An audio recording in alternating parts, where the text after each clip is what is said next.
Welcome to Trial by Wine. We take a closer look at crimes that highlight how fascinating humans can be. Schmidty, Swanee and Clarkey visit crimes and run them through their jury of three, debating both sides of the case to agree an appropriate, if totally fictitious, sentence. Please be advised, Trial by Wine may include explicit or disturbing content and will include drunken rambling. Listener discretion is advised. All right, how are we?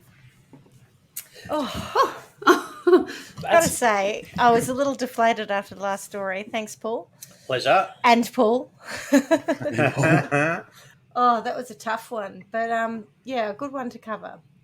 So if you haven't listened to it yet, please get on to episode 67, I think it is. Jeepers, that's last week's.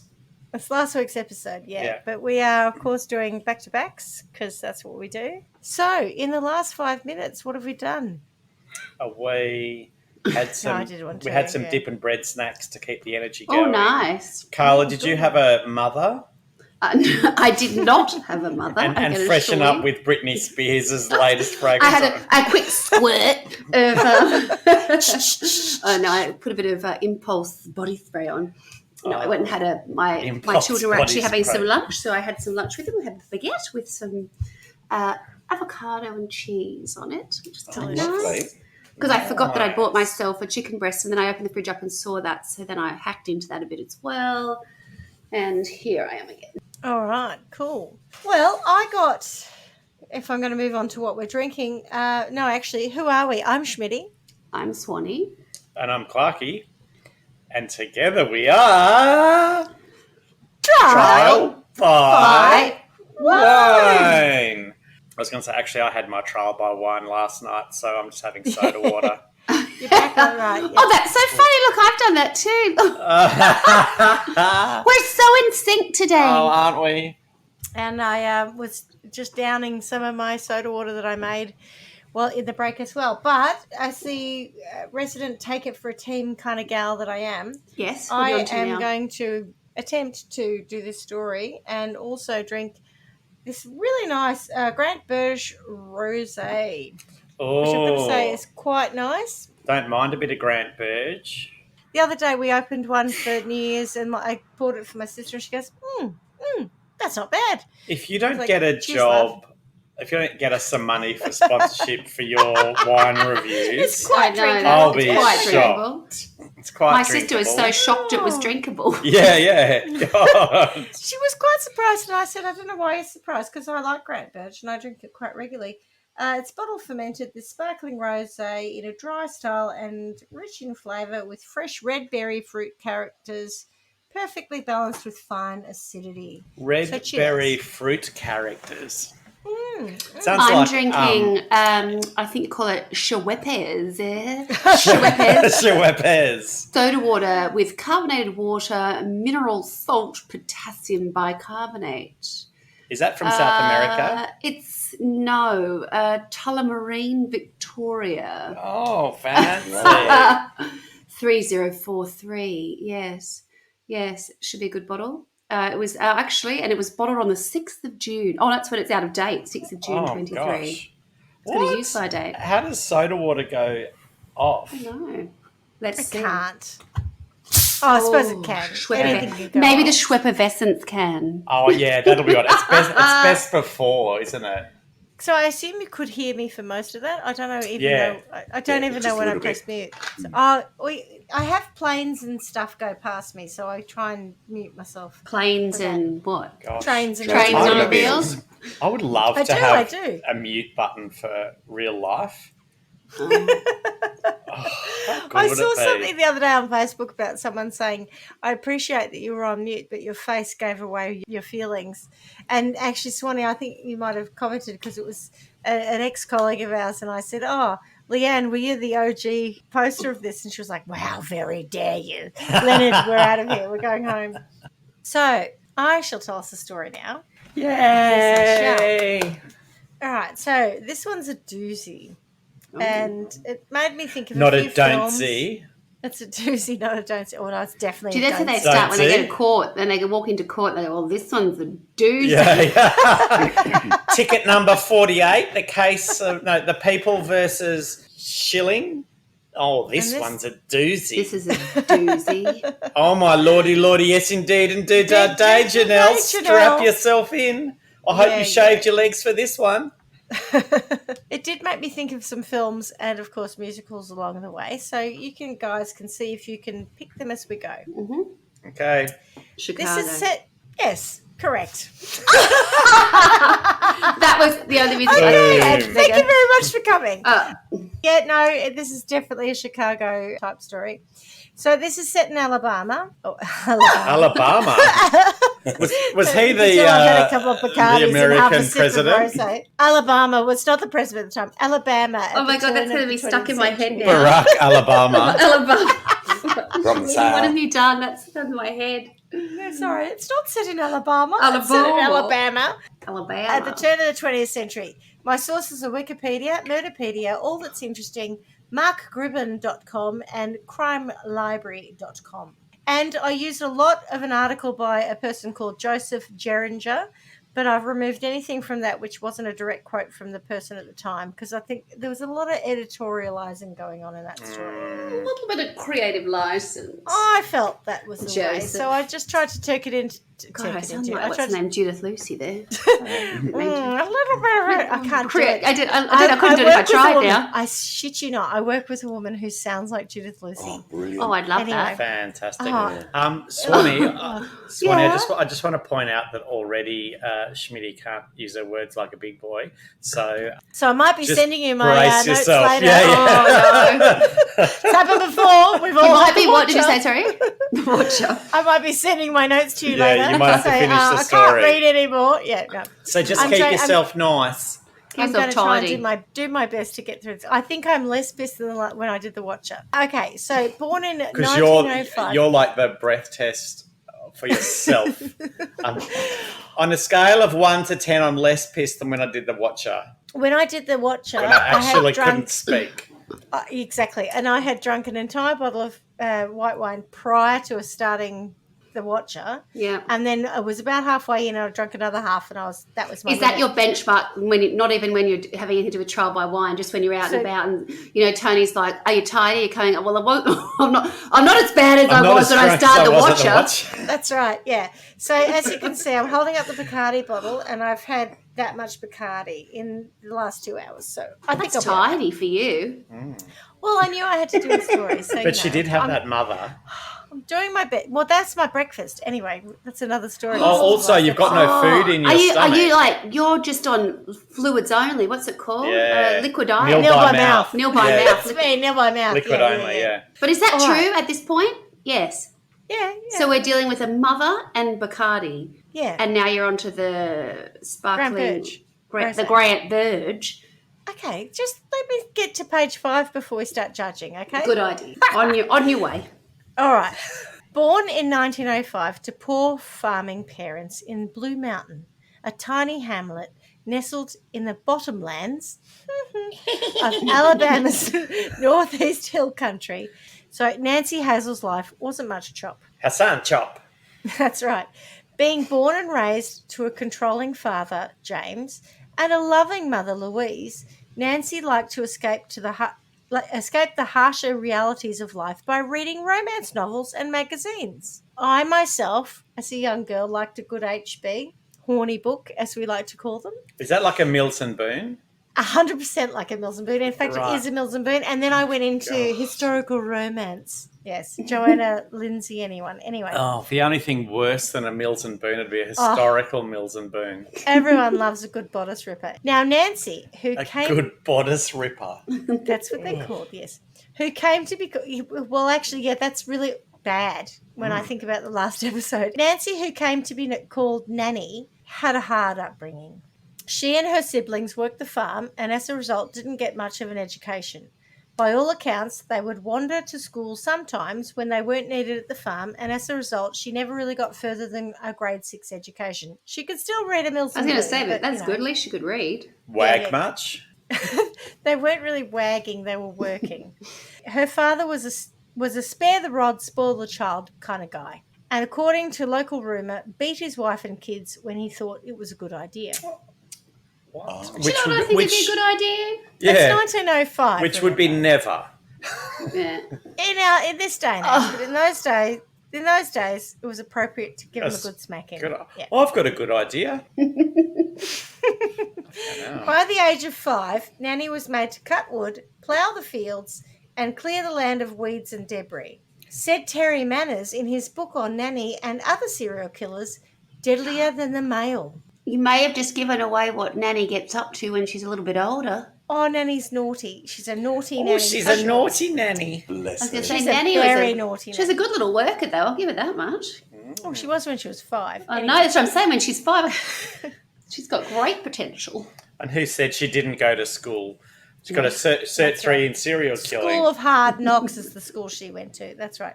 Ball games and seeing friends were forbidden. And when Nanny was able to traipse to school, well, that was hard work too, adds Manners. It was a 2-mile walk there and a 2-mile walk back. What do you know? I know. How about that? The same That's distance so there weird. as back. That's crazy. There's a revelation. They clearly were not diverting off. They were just going straight home. That's right. Did they have to go to school to work that out? The household was a no fun zone. It was all No work. fun zone. To be fair, our house can be like that. Oh, when Mum puts her grumpy pants on. Ooh. When Nanny was 7, she went with her family to visit a relative in downstate Alabama. The only outing she'd had off the farm, and whilst on a locomotive, there was an accident and she was shunted forward, hitting her head on an iron seat frame in front of her. Shunted. Yeah, I knew you'd say that. She complained of pains, blackouts for several months afterward, and suffered headaches throughout her life. So it's probably fair to say that she had some brain damage from that account, and it was never treated. She just had to suck it up, princess. According to the author Manners, previously referenced, Nanny, who had terrible mood swings, dreamed of love and finding her own Prince Charming. Her only interest was her mother's romantic magazines, and she would sit for hours in her bedroom just looking at the loving couple staring out at her from the pages. As she grew older, her favourite bits were the ads for the Lonely Hearts Club. Oh, no. That's where she's going to find her victims. Bum, bum, bum! Yeah. Exactly. As Nanny entered dating age, her father cut that all off at the pass, not allowing the girls to go to any church socials or hootenannies. Oh. Any hoot nannies? No hootenannies for you. Nanny? They weren't allowed to wear makeup or fancy clothes, nothing that would attract the opposite sex. James said he'd pick It husbands was for purely them. same-sex relationships for you girls. I need Alan Seal come into it. Alan Alan Steele. Squeal. Alan Lis- Squeal. Listen, girls. Alan Squeal. There'll be, Sure. God, aphids, lace Do you ever do that bugs. sometimes accidentally? I do it quite often actually. Something will come out and I'll give it a bit of... Sorry Little about whistle. that. He was one of our voices at Speech Impediment Day at Foxtel. Back in the good old days. Back in the yeah. good old days, yeah. Anyway, their dad said he'd pick husbands for them all himself, so there would be no need for courting. Allegedly, Nanny would sneak out on occasion and have interludes with some of the local boys. Ooh, naughty Nanny. Her mother may have known, but didn't seem concerned, probably thinking that if she got pregnant, she'd at least get away from her overbearing father. She was attractive with dark hair and eyes and the cutest little giggle. Who was that? Nanny. Is that... Even though she had a brain damage. Oh, okay. No, but she had a cute giggle and she had dark hairs and dark eyes. And dark hair. Dark Multiple hairs. dark Oh. More than What is the problem? Why is it that hair thing? The word hair is fine. Hairs is just so wrong. She had dark hairs. I think it's because it's got like, you get hairs growing out your nose or out your ears or just in places. Hairs are unwanted. I know. Many of her hairs, in fact, most of them were dark at the time. Probably the collars did match the cuffs. At Whoa. 8, no, is that the expression? Oh, so the Yeah. curtains match the The carpet. something? Yeah. Carpets, Yeah. yeah. Yeah. Anyway, they all matched. At age 16, James Hazel, the dad, agreed to allow Nanny to marry Charles Braggs. He was tall and handsome and seemed to adore Nanny, but not as much as he loved his own mother, who he supported and treated like the Queen of Sheba. So after 4 months of courting, Nanny was married off to Charlie at 16 years of age. We need to That's pretty standard, yeah. For that Yeah, age. yeah, 19, whatever that is. Prime 19, baby making 1921. age. 1921, yeah. So replacing a controlling father for a controlling mother-in-law, Nanny started married life, living with Mrs. Braggs and having to do everything she wanted, otherwise she'd have a dizzy spell, as in Mrs. Braggs would have a dizzy spell or an upset stomach or something that was like, oh, I don't like that. I feel sick. Blah, blah, blah. Anyway, over the next 4 years, Nanny gave birth to 4 girls. Whoa! I told you She was wouldn't have good. been popular. But she isn't giggling much anymore. The eldest, Melvina, in 1923, and the youngest, Florine, in 1927. Melvina. And we don't Are they names? know the Melvin. names of the other 2 for good reason. Right. Oh. Are they Alabama classics, those names, or is it just I have no idea. completely I have no random? idea. Over this time, Nanny hit the bottle big time and became an absolute chimney chain smoker. Both clear signs she was living her best life. When she wasn't knocked up, Nanny was kicking her heels up at the local Blue Mountain gin mills, being felt up by drunken men, but she seemed to like the validation that it gave her. At this point in the story, it reminded me of bits of A Colour Purple, and when I talk about films, yeah. Yeah. Now, it might have seemed odd that she could run around town and not get into trouble with Charlie, but that's because he was off getting drunk and laid at the same time. Unsurprisingly, What? Charlie, her husband, was off rooting Getting around. drunk and laid at the same time? Well, you know, he was a young man. Not He literally could the manage same the time. two. He could manage the two. He was young. I've got an intravenous drip feeding me alcohol while I shag you. They were both going around playing the field and being pissheads. Anyway, unsurprisingly, the marriage broke He wasn't down. getting drunk and having sex at the same time. I He think was he playing probably around at was. the same time. I think he really was. I think he probably was. He was just that bit younger than us, Clarky, that everything functioned still. I think he Remember got... those good old days? No, but yeah. Okay. Right. We just stick to getting drunk. It's much easier. Unsurprisingly, the marriage broke down, and neither of them being around much, and if they were together every now and then, turns out it was a fluke. Then, in 1927, the 2 middle girls who were unnamed suddenly died. From middle child syndrome? They were small children. I don't Did it know their help? names. No. No, they both had breakfast, and they seemed fine, and then they died by lunchtime. Poisoned. Whilst local medics said they died by accident, Charlie wasn't too sure. Yeah, my Imagine what ass. gave that away, yeah. My ass, Nanny. Yeah, by now he'd decided that Nanny was pretty nasty, so Father of the Year award goes to him. He left with Melvina, leaving the newborn Florine behind. What a gem. Probably because he couldn't breastfeed her. Maybe. The theory is that Nanny had killed her children, deciding they were 2 extra mouths to feed, but I'm not really sure about it because it never got investigated. It may be fair later, given the rest of the story, to assume that she did murder them, but, you know. I'm going with she did. I'm getting in early. She might have. Charlie Braggs himself said, she was always running off with one man or another, never home, and was about town more than me, which is saying something. Jesus. Yeah, and anyway, to tell you the truth, I was glad when she was off. It got to the point I was afraid to eat anything she cooked. I smelled a rat. Oh, dirty rat. I'm assuming he doesn't mean in she the was cooking food? rats. Yeah. Exactly. Yeah. So Charlie and Melvina disappeared for months. During this time, his mother passed away, and that was natural, apparently. And Nanny took the job at the nearest cotton mill to support herself and Florine. In late summer 1928, a year after he had departed, Charlie returned. Only this time, he didn't just have Melvina with him. And here's another Colour Purple moment. He brought his new girlfriend and her child with him. You ain't nothing but a big old heifer. Swanee's like, what the hell? She's clearly not watched A Colour Purple enough. No, I Yeah. haven't. I don't think I've ever watched it, actually. That's Never. embarrassing to say. Oh, Definitely so worth good. watching. I Great know. film. I'm embarrassed to say that I haven't watched that. Not impressed, unlike, what was her name? Oprah Seeley. Winfrey? Unlike Seeley, who just put up with it. No, Oprah Winfrey was very fiery and feisty.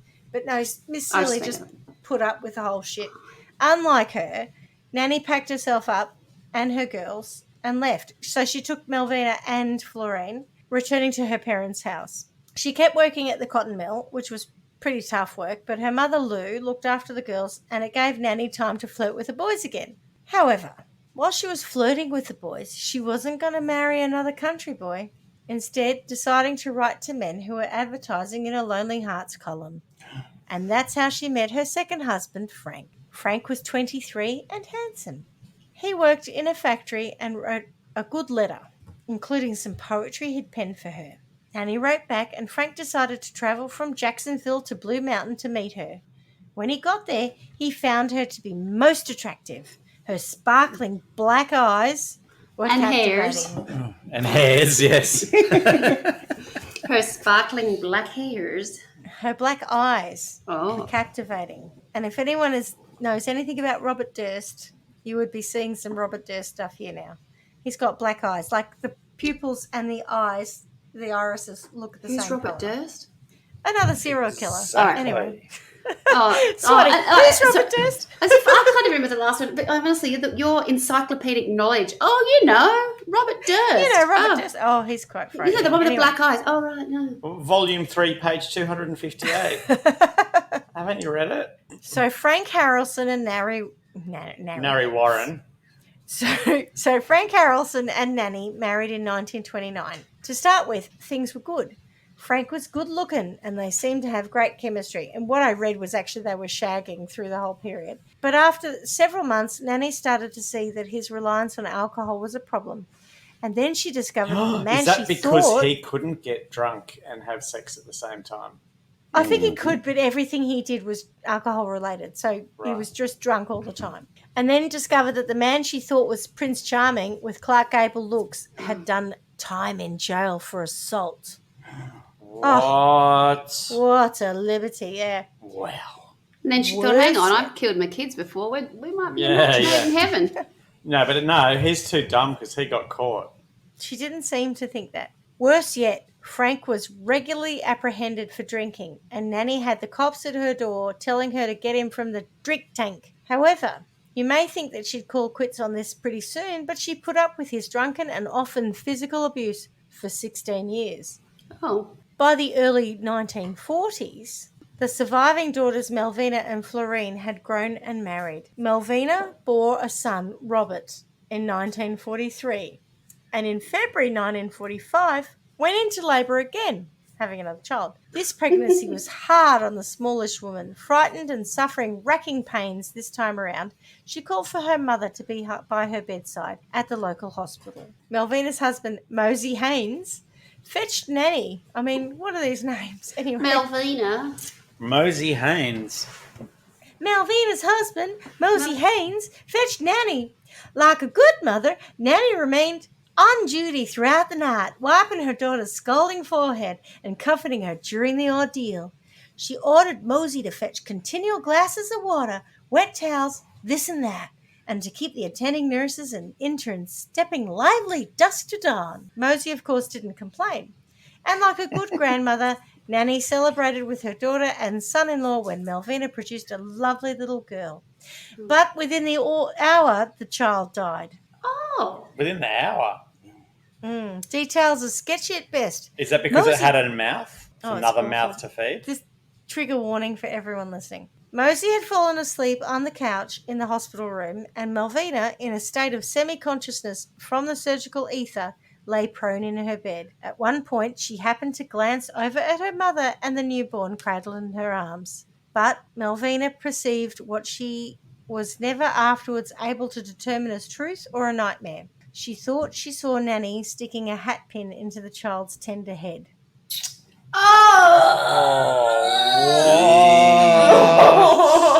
No. Oh. I don't know if that happened I or can't not. cope. That Yeah, is- we don't know if it happened or doesn't not. We know matter. the baby died. You've we said know it the baby now. Oh, died. Okay. It's out there. And that's the point. Because of this kind of it could have happened, didn't happen, it became accepted as truth. The dream bothered Melvina, especially since the doctors couldn't account for the child's death. May I just ask, I know we can't account for it. Do you think Mum putting a hat pin in Bubby's head may have had something to do with it? May that have contributed in some way? If it happened, I'm sure it If. did contribute. Yeah. Wouldn't they have seen the pinhole? Well, that's the bit that is not consistent, right? So back at home, Malvina talks about she had this dream, and then her husband Mosey and some other people go, well, that's really weird because we saw Nanny with a hat pin, toying with it, turning it over and over between her fingers earlier in the evening. So we never know. The doctors basically just said, don't know what happened there. 6 months later, Malvina's son, Robert, also passed away while in Nanny's care. Pattern? The daughter had gone to stay with her father, Charlie Braggs, after a fight with Mosey, leaving Robert with Nanny. Hang on. Just the newborn daughter died within an hour. Malvina's daughter died, right? Yeah. Now who's going to stay with Nanny? This is Malvina's first son, Robert, who's by this time I think 2 years old. Yeah. He's staying with Nanny, and while staying with Nanny, Malvina is off with Nanny's first husband, Charlie.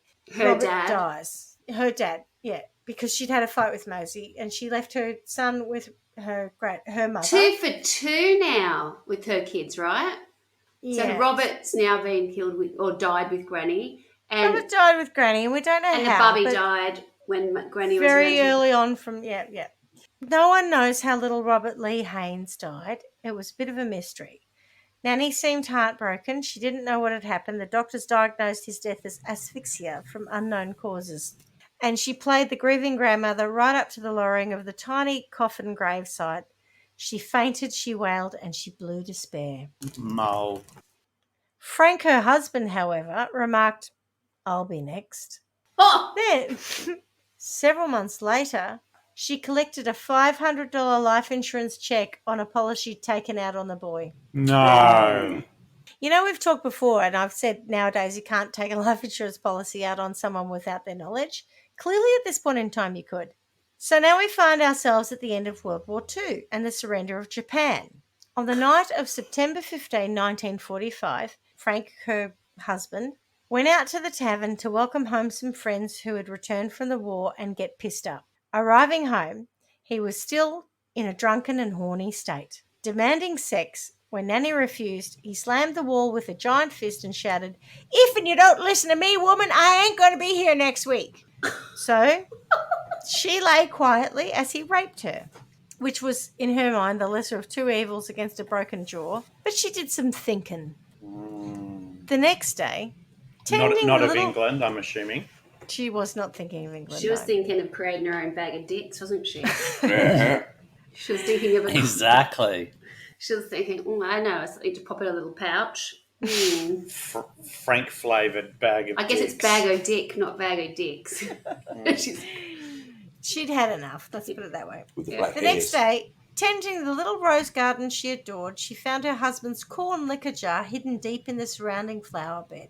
She took the jar to the storeroom, poured away some of the liquor, and topped it with rat poison. Later that night, inexplicably, Frank died in excruciating pain, aged just 38. God. Wow. So how many victims are we up to now? 5. 3 Oh, definites. I was Five. counting Who are it. you counting? the first 2 two kids. Oh, the 2 kids middle at the beginning. Two. Two Oh, kids in yeah, the that's middle. right, her other kids. Oh, my Yeah. God, you're right. 5, yeah. I wish you'd listen to yourself. Well, I'm potentially saying 5, yes. Oh, the list gets longer. That's why I've lost it already. In 1947, Nanny found herself in Lexington, North Carolina, where she would marry another Lonely Hearts writer, Arlie Lanning. Arlie was also from Alabama originally, and after knowing Nanny for 2 days, they married. Like Frank, What? Arlie... idiot. And she got a magic pussy. She's got hairs. she's got hairs. Yes, she's got hairs. She's got dark She's got a sparkly nice eyes, giggle. black She's got sparkly dark eyes, sparkly eyes. giggles, She's got a giggle. and hairs. She's very attractive. This She's, story's yeah. got hairs on it. Oh.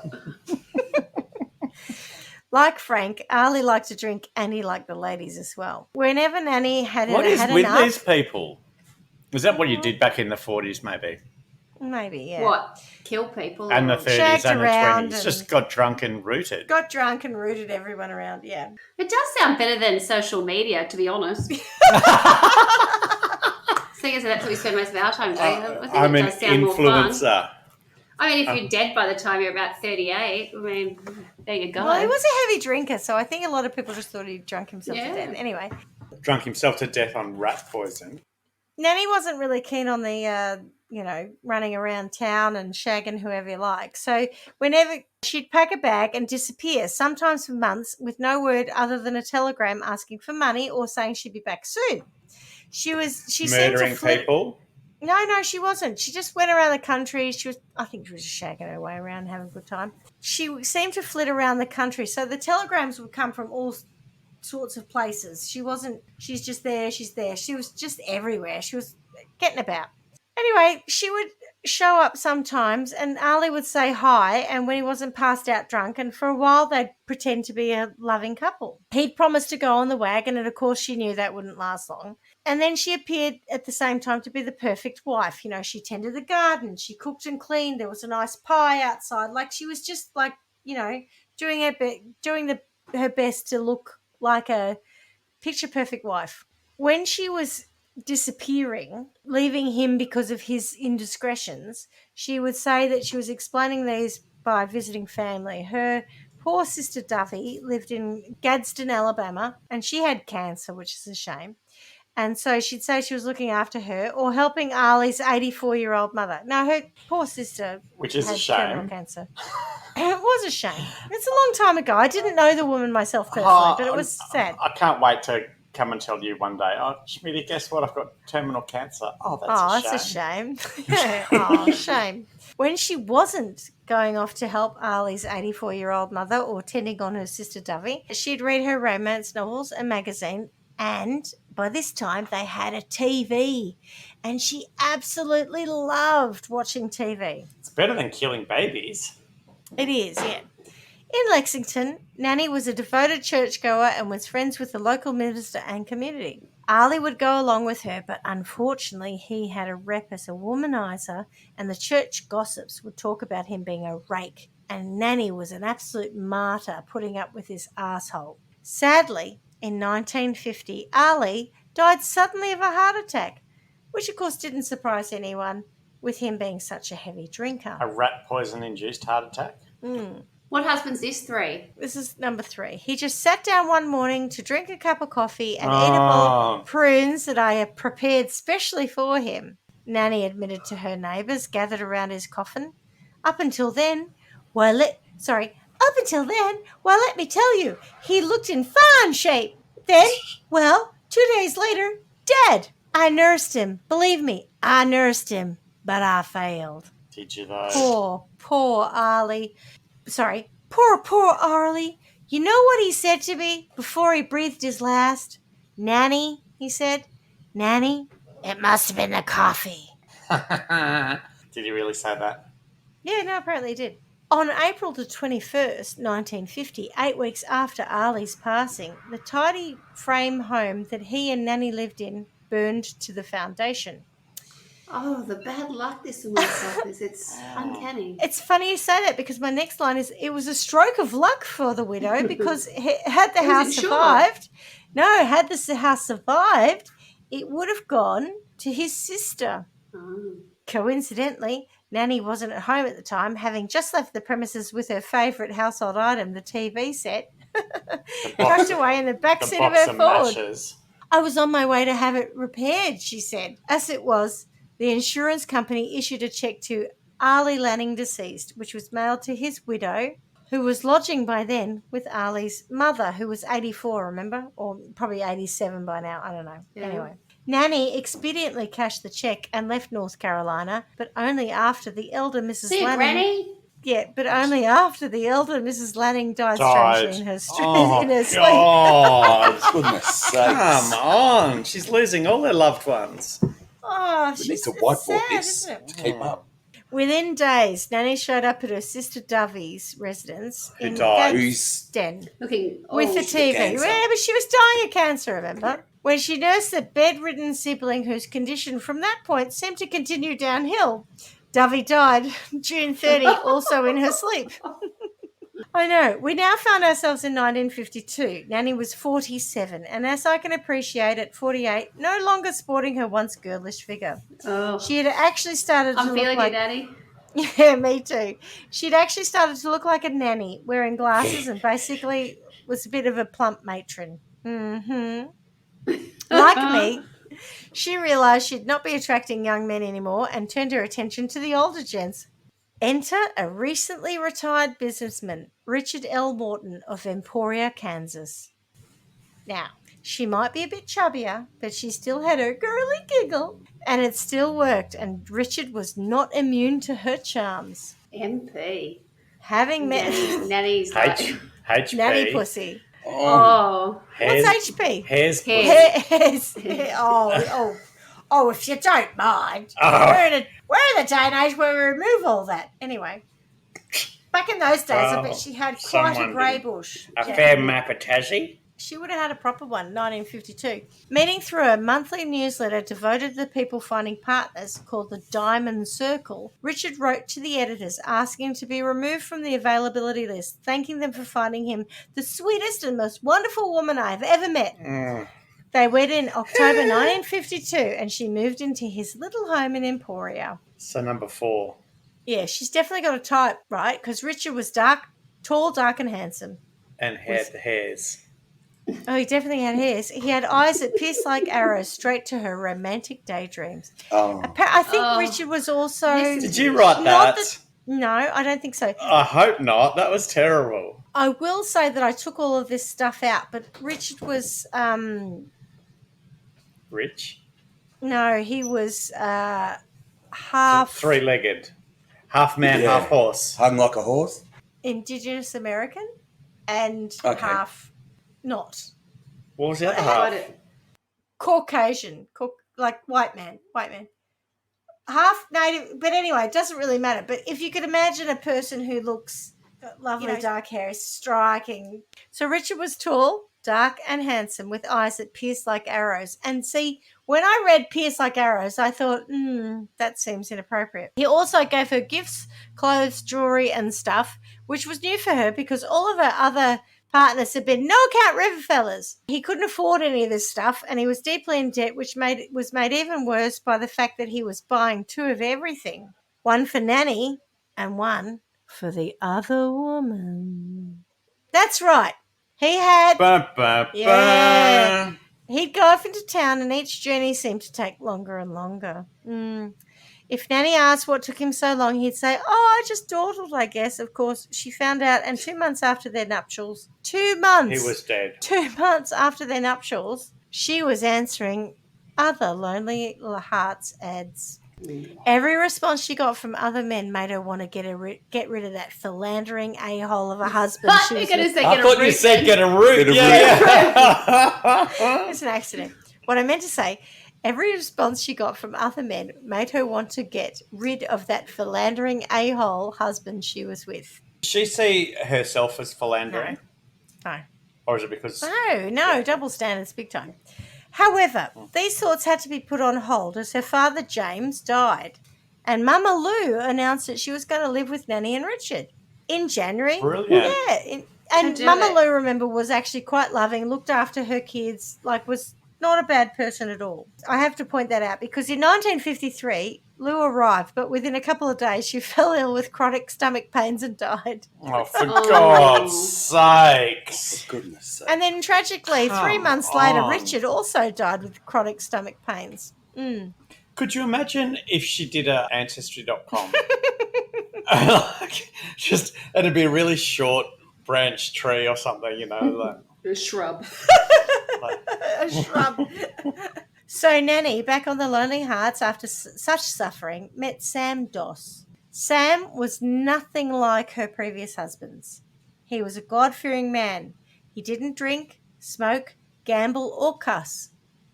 Don't drink, don't smoke. What do you do? Nothing. Goody two, goody two, goody two shoes. He was a goody two shoes. He looked after himself, was careful with money, never got angry, loved nature, and saw the good in people.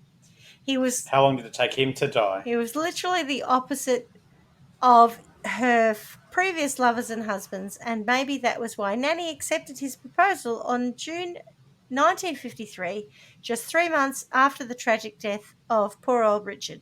Does she? We don't know if she tells everybody else. Does she have to declare that she's been married and they've all died, or you just keep moving around and just keep getting married? It's funny you say that. They married in 1954, but Sam only knew that she was a widow. She didn't tell him how many times she was widowed. She didn't tell him. I'm a widow. Oh, that's so sad. 4 times over. Or was it 3 times over? Yeah, but as far as he was concerned, she was a great cook, brilliant housekeeper. Can you remind me what happened to her first husband? He escaped. He survived. He did, yeah. She divorced him. Then 2, 3... 2, 3, and 4 and are then 2, 3 dead. 4 are dead. Yeah. Right, got it. Yeah. Along with lots of other family members as well. Along with some other random. Anyone who knows her, how many times she's been married, gets a nice little cup of coffee. Oh, God. She was a great housekeeper, great cook. She had a wicked giggle and a smile, and it was perfect for him for his later years. He thought this was the perfect person to live the rest of his life with. Now, the few months that he has left. If that. Now, as much as Sam was delightful, he worked a steady job. He was a state highway inspector. He spoke softly and succinctly and often wore a necktie. He helped around the house. He helped her cook. He wasn't threatening or violent, but he wasn't perfect. Dead. He didn't put out? He didn't. No, he did. We'll get to that. He didn't like wasting money on magazines, and he thought reading romance novels was evil idleness. He wasn't into radio or TV that wasn't educational. Whoops. So no love stories or comedies were allowed. And to your point, Swanee, bedtime was strictly at 9:30 and sex was pre-scheduled. I mean, it was the 1950s. He was tight with his money. He didn't like waste. No fans unless it's unbearably hot. Oh, he doesn't sound like my kind. Turn the lights off. Only one reading lamp could be used in the whole room, no other lights. And when this all got a bit much for Nanny, she'd hightail it back to Alabama. He'd chase her down with pleading letters, apologising. And unfortunately, he then changed his finances to give her full access to his bank account so she could spend as she liked. And then, OMG, OMG took out 2 life insurance policies on himself, naming her as the beneficiary. Now, remember I said they got married in 1954? Yeah. So one September evening in 1954, Sam, it happens quickly. Stomach cramps? Yes. Having enjoyed one of Nanny's prune cakes, started to vomit, experiencing incredible stomach pain. She's incredible. He took to bed and after several days was admitted to hospital where he stayed for 23 days. He was very sick. The hospital's diagnosis had been severe infection of the digestive tract. Upon his release on October the 5th, 4 months after they married, Nanny settled him into his overstuffed chair and let him rest. Then she woke him up for dinner. She'd made a delicious pork roast. "This'll get you back on your feet in a jiffy," she promised. Passing him... Will not. It's the worst Alabama accent, I'm sorry. Passing him a cup of coffee first. Sam enjoyed the coffee and the pork before midnight had died. That's right. It's the last meal. Now. What victim now? He's number 6/8. Fourth husband, 2 children's, 2 grandchildren's, maybe a couple of a mother and a mother-in-law. God. Yeah, we've got a bit of a list. Some hairs. Oh, she's in double figures. Oh, she just spat out a monster. Hairs, not heirs. Hairs. Hairs and graces. The thing was, Sam had actually looked after himself. And Dr. Schwelbein, who had examined Sam in the hospital, really didn't understand how he could have died 24 hours after being released from his own care. So he said, we need to have an autopsy. Hey! Of course there should be, she reportedly said. It might kill somebody else, whatever it is. I've done this 9 times before. That's right. You won't catch me. But she weirdly totally agreed to it and said, "Oh no, something might kill someone else. We better find out what it is." As he had suspected, Sam Doss had not died of natural causes. In the intestine and stomach, Schwelbein found remains of pork roast and enough arsenic to kill a team of horses. A team of horses? Shit tons Can of you horses. taste arsenic when you eat it? It tastes like almonds, I think, or is that cyanide? Oh. It's a collective You'd know, noun you're for telling us you'd horses. I was which one is waiting it, for you Schmidty? would know. Yeah. I think arsenic is the almond one that comes Ooh, from... which is the flavourless one I use? Which is the one that I use Yeah. for nut roast? Yeah, arsenic tastes like almonds. I'm right, yeah. Yeah, so the next time you have an almond-flavoured coffee, be careful, my friends. Nannie Doss, unable to explain where the arsenic had come from, was promptly arrested. Nannie was arrested on November 26, 1954 and interrogated. I married these men because I loved them, she told the detectives. I never well, I don't know what I'm doing anymore. Oh no, please stop. It's hurting my ears. I've never poisoned anyone. I'm sure I'll find my perfect mate yet, she told the officers. By all accounts, her interrogation was exhausting, mostly because she was For them or for her? She's literally flipping through magazines, giggling at the police and basically looking like a harmless old granny, not a serial killer. During these intervals, she would remove her horn-rimmed glasses, stating, I'm not near or far-sighted, she explained. I only wear them for the headaches. Remember the brain damage? Yeah. I've had terrible headaches all my life, or rather from the time I was 7. That was when the train hit the buggy I was riding in, and I was thrown out. The smiling suspect never once lost her composure and wore out 4 teams of investigators before they gave up for the night. Newspapers had spread the word that Nannie Doss was being questioned in at least 1 or possibly 2 deaths caused by poisoning. The story grew as people called in, reporting other deaths that could be attributed to the arsenic nanny, which meant that when the detectives went in to question her the second time, they had a lot more to go on. During the 7-hour interrogation, she did at times admit, I lied about that, with a little giggle. Eventually, she folded and admitted that she had poisoned Sam Doss. Schmidty, has there been a telly movie? Because I wish think there was. This is basically your audition. Yeah. We're going to give you some sparkling black eyes and some hairs, and you're just going to give be me some Nannie horn, Doss. hairs. give me some horn-rimmed glasses. I lied about that. Eventually, she folded and admitted she'd poisoned Sam Doss. He'd begun to annoy her shortly after their marriage. She stated she felt sorry for him when she should have felt sorry for herself. I didn't know what I was getting into. Some of the little things that annoyed her was having to go to bed at dark, 9:30, and he wouldn't let me have a television set or radio or even a fan in the house. She quoted Doss with, I've been a Christian man all my life, and you're going to be a Christian woman.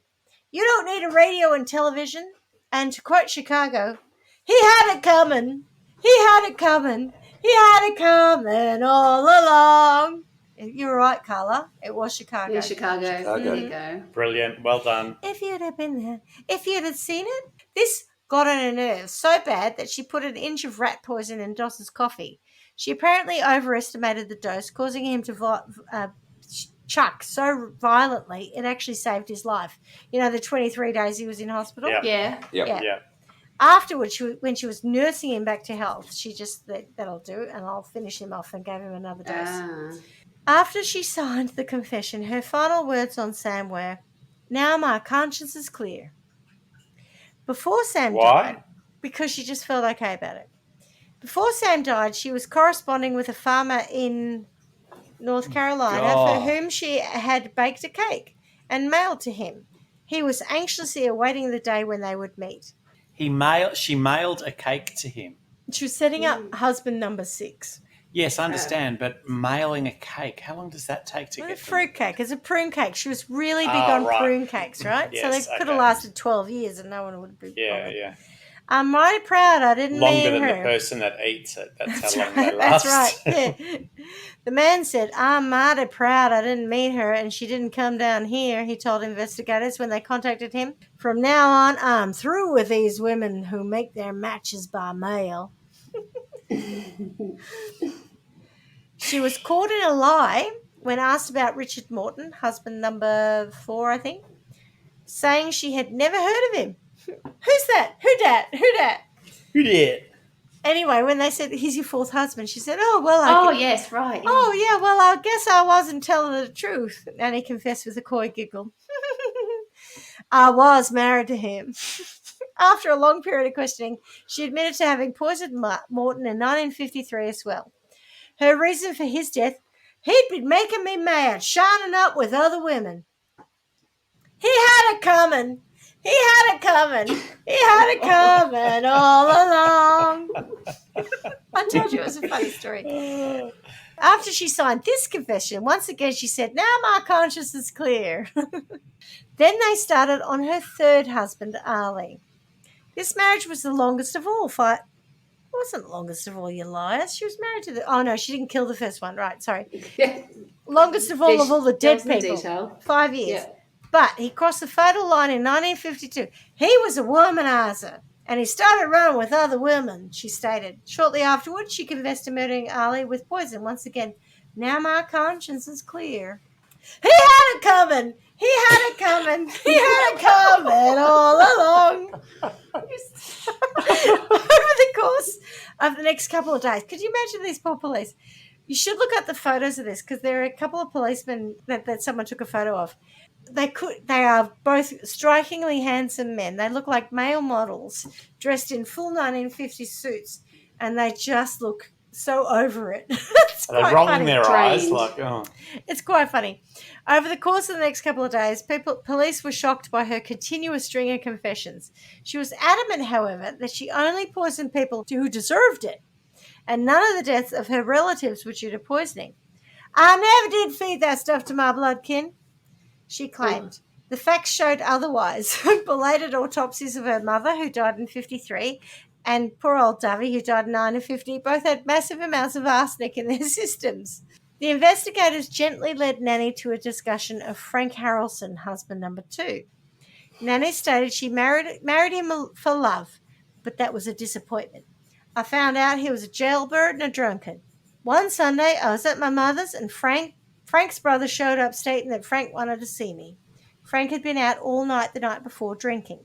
She went with the brother to the edge of town where she found him passed out from too much to drink. After driving him home and helping him inside, she states that he wanted me to go to bed with him. I refused. Frank then replied, my God, woman, I may not be here next Sunday to go to bed with. After thinking about what he said, I went and got the whiskey bottle out of the flour bin in the kitchen. I poured poison into it. I thought I'll just teach him a lesson. The next morning, the bottle was empty and Frank was sick all week. By Sunday, he was dead. When the investigator said, how's your conscience now? She replied, clear! Why's that? He had it coming! He had it coming! He had it coming all along! Anyway, no amount of prodding could get any more confessions out of her, though. Her reply was, you can dig up all the graves in the world and you won't get anything more on me. The state of Oklahoma, deciding the case, sentenced allegations on the death of Doss only, who died in Tulsa. She was never tried outside of Oklahoma. When reporters finally caught up with Nannie after her indictment, they asked her what she thought should be done with her for poisoning Doss. Grinning into their flashbulbs, you should look their photos up of this woman. She literally looks like butter wouldn't melt. She's like, well, anything they care to do with me is all right by me. After 4 psychiatrists diagnosed her mentally sane, her trial date was set for June 2, 1955, in the Criminal Court of Tulsa, Oklahoma. But on May 17, she pled guilty.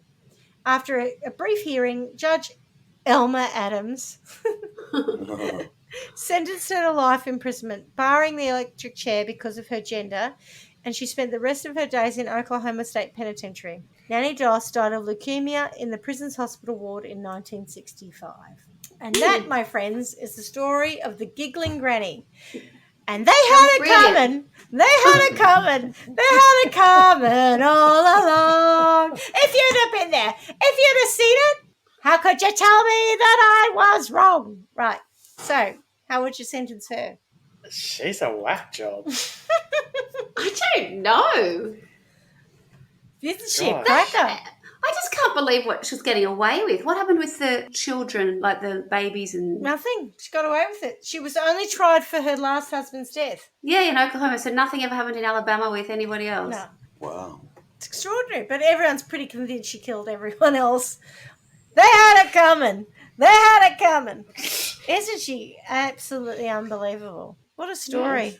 It is incredible, and I think you're right, Carla. How did she get away with it all? Like, There's just so many. Because she had this persona. It's like no one in their family spoke to anybody else. Actually, funny you should say that. But I'm not sure some husbands were like, But everyone, even her daughter, like her daughter's newborn child, she thinks she had a dream of her sticking a hat pin in his head, but she still left Robert with the other child with her.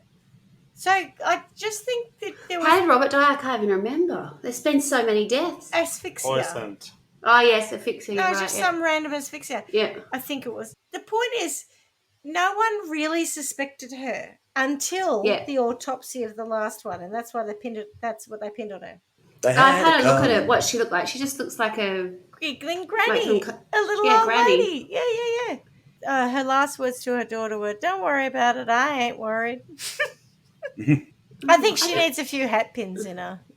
Yeah, I don't know how to. Let me think. I'm going to assume she definitely poisoned lots of people, and I don't know how many. I don't know if all of them were her. Like, remember the period of time, right? So we started the death started in 1920 something, and they go up to 1950 something. Certainly, her husband's. I'm pretty sure she knocked those off. But the children, her first couple of kids, they died really quickly. They seemed fine, and then they were dead. Maybe she killed them. Maybe they. After breakfast. Yeah, but they could have they were young, like, I don't know. Like, the mortality rate was very high at the time, particularly for young people. For two kids to die after eating breakfast at the house of a poisoner. You know. But remember, at the time that happened, she wasn't a poisoner. Well, I think she started that later. I to be honest, her first husband was like, I wouldn't eat anything. If she was in a bad mood, I wouldn't eat anything around her. She hadn't actually really established herself as a poisoner until after she left Frank. Sorry, unless not Frank, she the first one, Charles. Unless she killed the two kids, in which case she had. She may have, or she may not. I'm not 100% sure on those. Yeah. How about this for a sentence?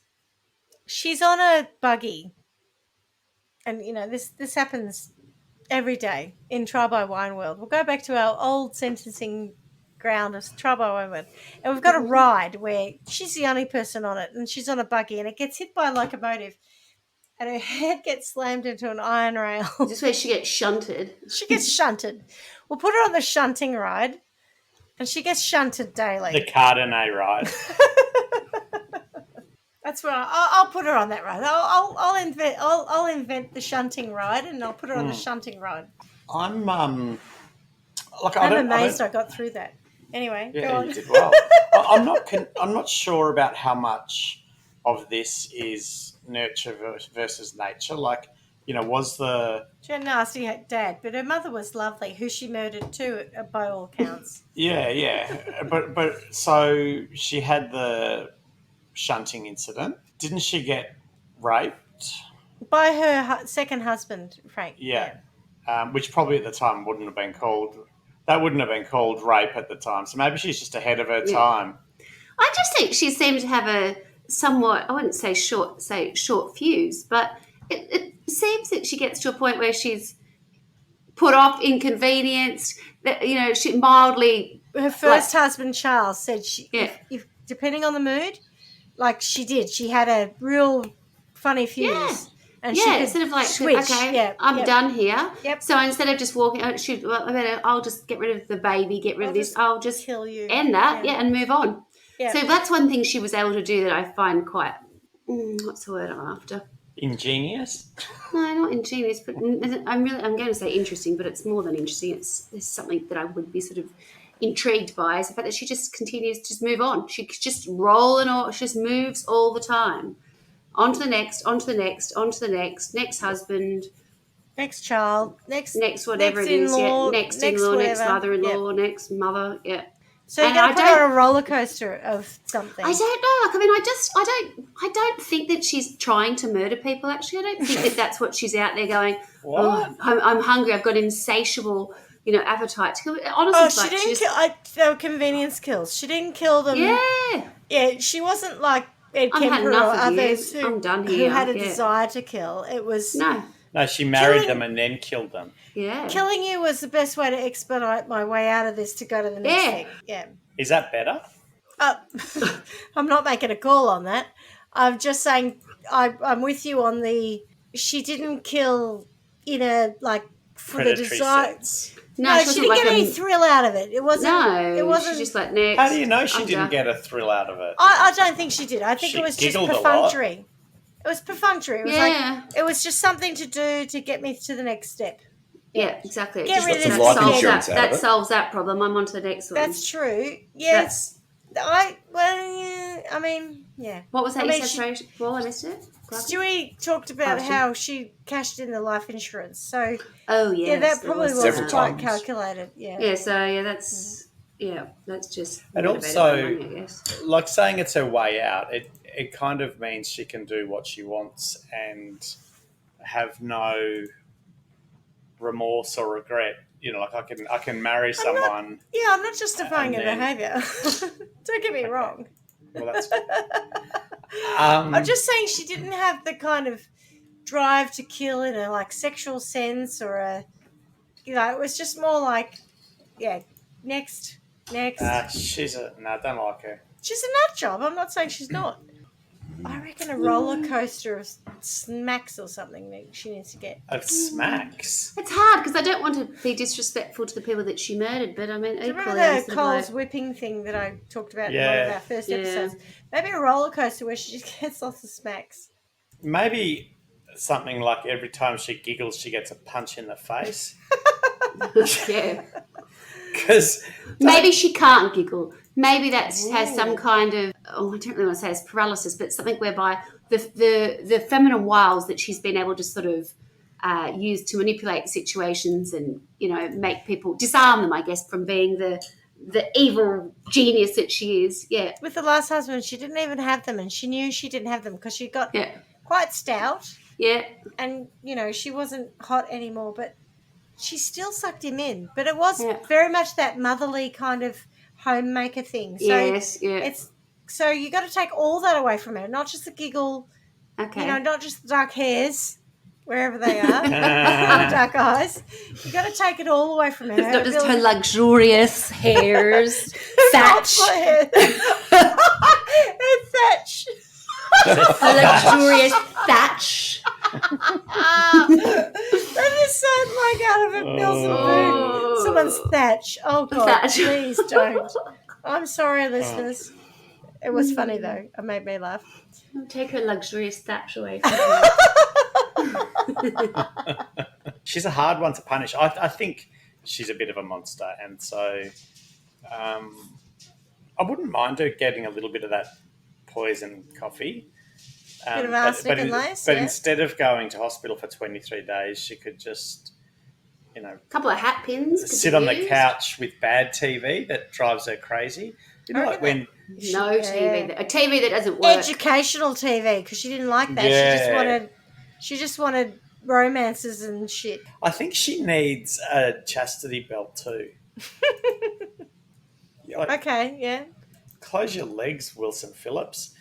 Do you remember Fast I Forward? don't did know that. No. Fast Forward did a send up of Hold On for One More Day, that Wilson Phillips song. And that was Gina Riley, I think, Yeah.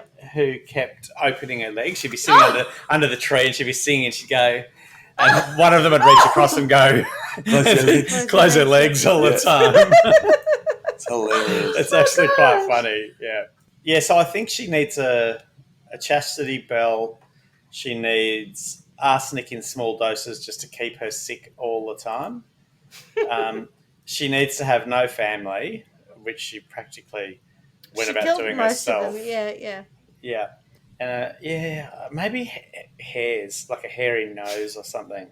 I've just looked it up. I want to watch it now. What about choke on a merkin? How about choking her on a merkin? Yeah. Oh, yeah, choke her on a merkin. For That's a sure. good The old one. merkin choke.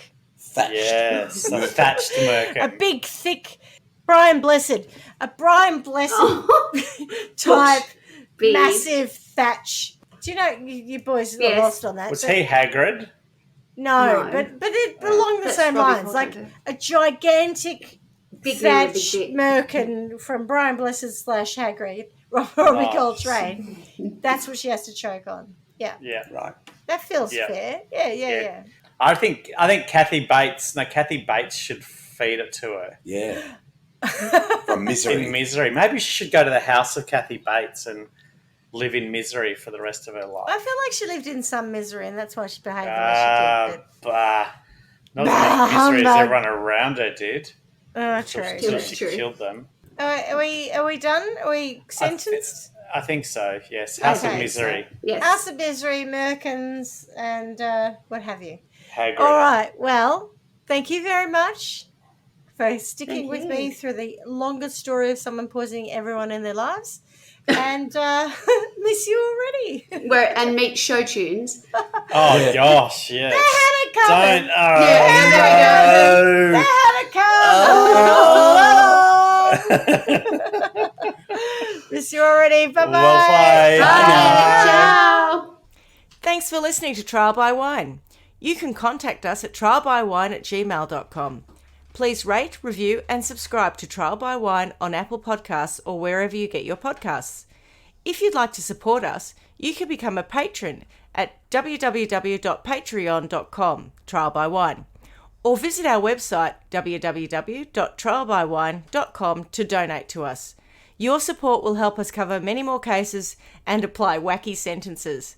We really appreciate you listening and hope you tell everyone about us. Our cover art is by John Christo and music is by Beauchamp from pixabay.com.